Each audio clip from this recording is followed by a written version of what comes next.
Live from Fargo and serving you on TV, online, and on the go. This is Valley News Live 10 at 10. It's just really important for the Fargo-Moorhead community to be aware of how much of this is going on in our area. It's very easy if you're not experiencing it and living it to just sweep it under the rug and pretend it's not there. Temperatures continue to drop, rain becoming sleet, sleet becoming snow, and there are people living in these conditions without a home. Good evening, everyone, and thanks for joining us tonight. A portion of those who are homeless are children and young adults. Valley News Team's Christine Stanwood sits down with teenagers who found a second chance. Meet 23-year-old Kyrene. One day, Kyrene aspires to be a tattoo artist. But those dreams began as she remembers her first day at Fraser. Kind of a big smile on my face, honestly. As for Philly's first day, it was nice, it was happy. He was in a foster family when he was younger. But now that he's 20, he was forced to find a new home. It was totally difficult. It was very difficult. He was without a home over the summer. It was too hard to live. And he says he can't imagine his life or any other teen outside in the cold. He would encourage them to reach out to Fraser, whereas 23-year-old Kyrene experienced winter without a home. She remembers it as a life or death situation. You get to the point where your fingers literally just start to freeze, or they get numb enough to where when you actually get inside of a building, they get very numb and they hurt. Right now, Fraser is offering extended hours over the winter. We're pretty much open 24/7 to give another shelter opportunity so that there's less youth on the streets during those cold months. Fraser offers a roof over their head, food, and in exchange, chores, like doing dishes, sweeping, mopping floors, and cleaning bathrooms. It helps you to be a responsible adult in your future. Another resource, clean clothes. Takes less stress off because you don't have to sit there and worry about the next dollar or the next quarter that you have to sit there and count up. Philly is visibly grateful for all that Fraser has done. Nobody can live without food and water and shelter. And they are doing that to me, and I'm happy for what I'm receiving. I don't ever regret coming here. There's not a day in my life that I can sit here and say that I regret. In Fargo, Christine Stanwood, Valley News Live. If you would like to learn more about Fraser and the programs it offers, head to valleynewslive.com and click on this story. A missing teenager from Lake Park, Minnesota has been found. The Lake Park Chief of Police notifying us tonight that 16-year-old Trinity Ann Moore was found safe today in North Dakota. She's been missing since November 13th after leaving work at the Country Kitchen on Highway 10. Charges may be filed against people who may have helped Moore when she disappeared. An in-home daycare provider has been charged with attempted murder for hanging a child in the basement of her South Minneapolis home. 42-year-old Natalia Correa was also charged with third-degree assault on the 16-month-old boy and 2 counts of criminal vehicular operation for hitting a pedestrian and a bicyclist as she fled in her minivan.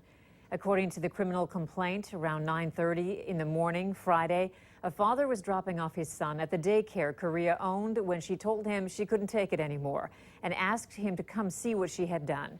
She led him down to the basement where he saw the toddler hanging from a noose. He released the child and ran out of the home, child in hand, while Correa drove off in her minivan.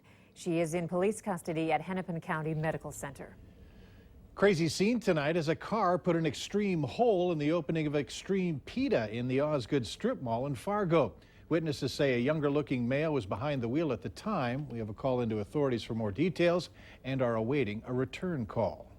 People in Sabin, Minnesota are devastated after a local church was burglarized. St. Cecilia's Catholic Church was broken into last Monday, and the church has stopped holding Mass until further notice. Valley News Team's Giovanna Simic spoke with the residents there and tells us how this break-in has changed the town's mood. Giovanna? Mike, Andrea, I spoke with a church board member who told me this break-in was shocking for the community. She says she couldn't even speak on camera because she would start crying. Many churchgoers told me they have to go out of town to attend church on Sundays. Clay County Sheriff's Office couldn't confirm what was stolen, but church members tell us a tabernacle was taken. Residents say they never expected this to happen in their small town. It doesn't make sense. It's a small town. We all know everyone. Someone just took part of us. Now we all have to go to different churches and we're all spread out and we're not. It feels like they took part of our community. Churchgoers told me Mass won't start again at the church until the tabernacle is returned or replaced. Andrea?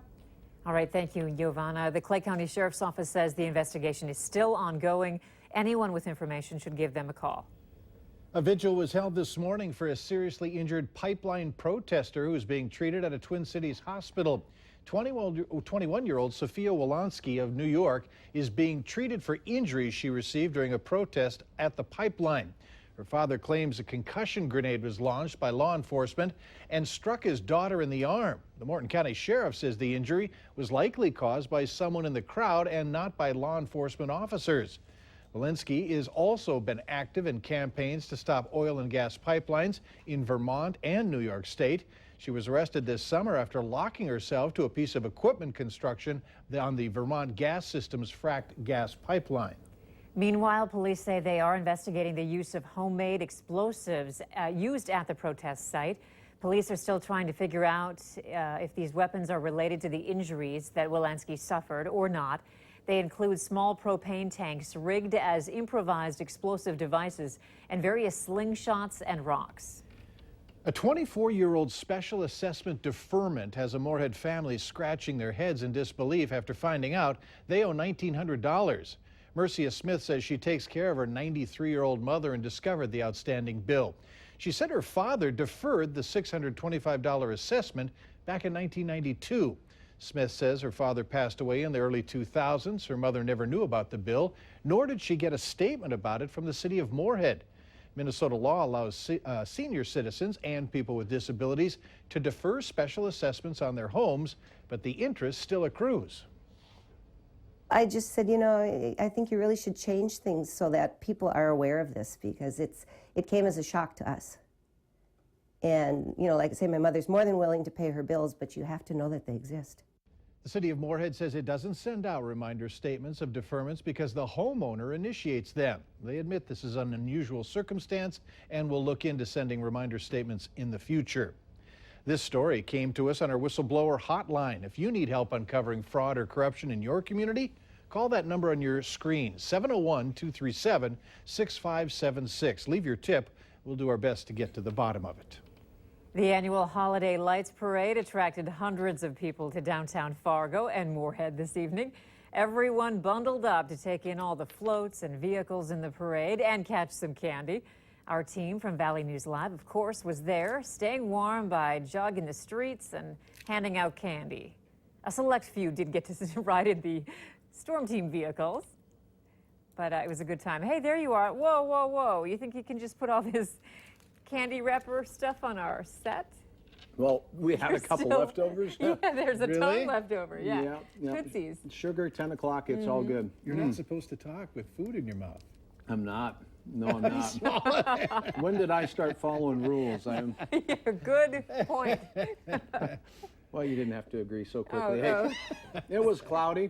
There was this mist out there, but really a great turnout. Good to see all of you out there. And we had candy for the kids. It was a great time. So Yeah, very take good. a radar is pretty active out to the east.